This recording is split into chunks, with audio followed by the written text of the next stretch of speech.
Glamour की दुनिया में पहचान बनाना आसान नहीं होता, लेकिन कुछ लोग अपनी मेहनत से कहानी बदल देते हैं।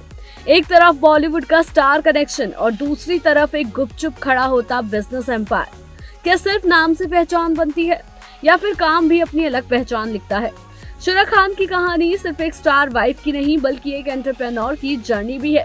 मेकअप ब्रश से शुरू हुआ सफर आज स्पा बिजनेस तक कैसे पहुंचा, जब लाइमलाइट से ज्यादा जरूरी हो जाता है अपना काम।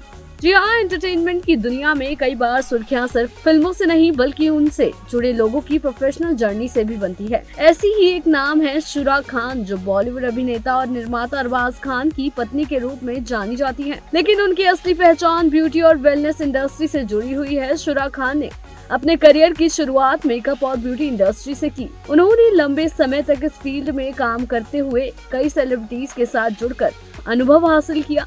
लेकिन धीरे धीरे उनका फोकस सिर्फ मेकअप आर्ट तक सीमित नहीं रहा, बल्कि उन्होंने वेलनेस और स्पा बिजनेस की तरफ कदम बढ़ाया, जो उनकी प्रोफेशनल लाइफ का सबसे अहम हिस्सा माना जाता है। रिपोर्ट्स के मुताबिक शुरा खान ने अपनी मां के साथ मिलकर मुंबई में एक स्पा और वेलनेस सेंटर शुरू किया।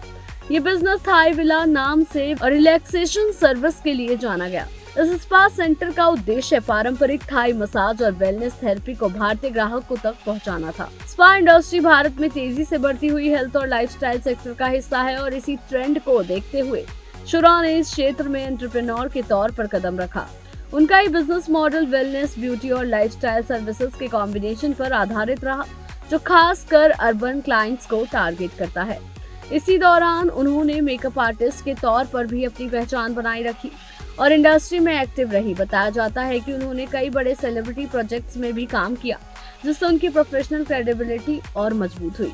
निजी जीवन की बात करें तो शुरा खान ने 2023 में अरबाज खान से शादी की, जिसके बाद वो लगातार मीडिया और सोशल मीडिया की सुर्खियों में रही। शादी के बाद उनकी पब्लिक अपीयरेंस और फैमिली लाइफ को लेकर भी काफी चर्चा हुई। उनकी उम्र को लेकर अलग अलग रिपोर्ट्स मिलती हैं, लेकिन माना जाता है कि उनका जन्म 1990 के आसपास हुआ और वो लगभग 30 के दशक के मध्य में है। आज शुरा खान को एक ऐसी पर्सनैलिटी के रूप में देखा जाता है जिन्होंने सिर्फ ग्लैमर इंडस्ट्री में ही नहीं बल्कि वेलनेस और स्पा बिजनेस जैसे सर्विस सेक्टर में भी अपनी पहचान बनाने की कोशिश की। कुल मिलाकर उनकी एक कहानी मेकअप आर्टिस्ट से लेकर स्पा एंटरप्रेन्योर और फिर पब्लिक फिगर बनने तक की एक लगातार विकसित होती हुई जर्नी को दिखाती है। लेकिन ये स्पा शुरा के जीवन से जुड़े सबसे बड़े विवादों में से एक का हिस्सा बन गया। हम इस विवाद के बारे में आगे बात करेंगे। जी हाँ, बहुत से लोगों को शायद ये जानकारी ना हो, लेकिन शुरा खान कथित तौर पर मानव तस्करी रैकेट का हिस्सा रही है।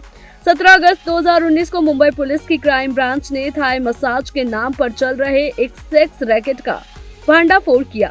6 थाई महिलाओं के भेष में पकड़े जाने के बाद बंद कर दिया गया। वहां पकड़ी गई इन 6 महिलाओं के पास केवल पर्यटक वीजा था, वर्क वीजा नहीं, और यही मुख्य कारण था कि उन पर भारतीय दंड संहिता की धाराओं के तहत मामला दर्ज किया गया।